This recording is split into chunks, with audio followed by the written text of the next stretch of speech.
Canada has resettled more than 27,000 Syrian refugees in less than a year. That's a lot.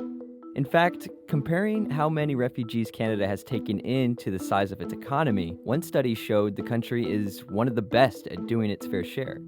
It works like this. Canada has two main streams for sponsoring refugees: private and government. Let's start with the government route. In these kinds of sponsorships, government agencies give refugees a broad range of services to get them settled in Canada.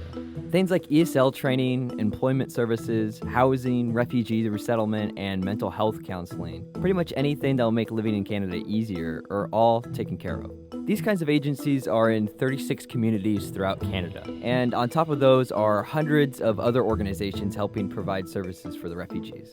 Government-assisted Syrian refugees make up the bulk of those who've come to Canada, about 15,000. Still, almost 10,000 have come through the other stream, private sponsorships. Groups ranging from 5 people to hundreds can get together to privately sponsor a refugee family.